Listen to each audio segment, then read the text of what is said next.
બાપાજી ધર્મ મિત્રો, આપણે ઘણીવાર વિચારવી છે કે હું આ કરું, આ થશે, નહીં થાય તો પણ મારું માનવું એવું છે કે થાય ન થાય પણ એક પ્રયત્ન કરવો જરૂરી છે. કારણ કે એવું નથી કે જિંદગીમાં તમને હરેક જગ્યાએ હરેક વસ્તુ મળી જ જાય. ક્યાંય એવી એક બુકમાં નથી લખેલું કે તમને આ મળી જ જશે, પણ તમે ટ્રાય તો કરો. એક પ્રયત્ન કરવાની જરૂર છે. ખરેખર તો એ મળી વચ્ચે જાય. પ્રયત્ન કરો, જિંદગીમાં મળે નહીં મળે એવું નથી, પણ પ્રયત્ન કરશો કાં તો જીતશો કાં તો હારશો, પણ ટ્રાય તો કરો.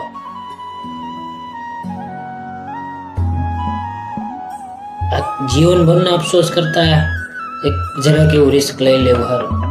પછી એમ થાય કે જ્યારે સમય હતો ત્યારે મેં કરી નાખ્યું તો સારું હતું. એક સ્ટોરી એમ જાઉં કે જંગલ હતું.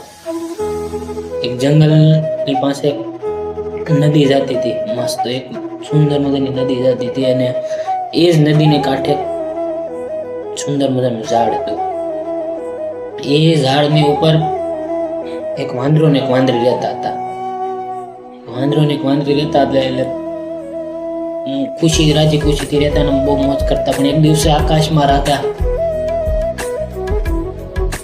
એક દિવસે આકાશમાં આકાશવાણી થઈ અને એમ કીધું કે આજે રાતે જે કોઈ આ નદીમાં પડશે 3 વાગે એ રાજા બની જાય, એ રાણી બની જાય. એટલે બે સાંભળ્યું, વાંદરા અને વાંદરીએ બે સાંભળ્યું, અને રાતે સમય 3 વાગ્યા.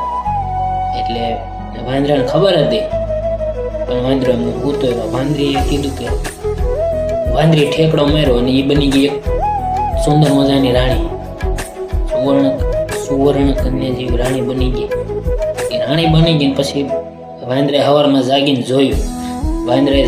એટલે આજુબાજુ જોયું કે મારી વાંદરી રહેતી હતી, કાંઈ મળે દેખાતી નથી, એમ મળતી નથી. પછી એ જે રાણી હતી ને એને જઈને પૂછ્યું કે મારી જે વાંદરી રહેતી હતી એટલે એમ કે તમે જોઈએ ને.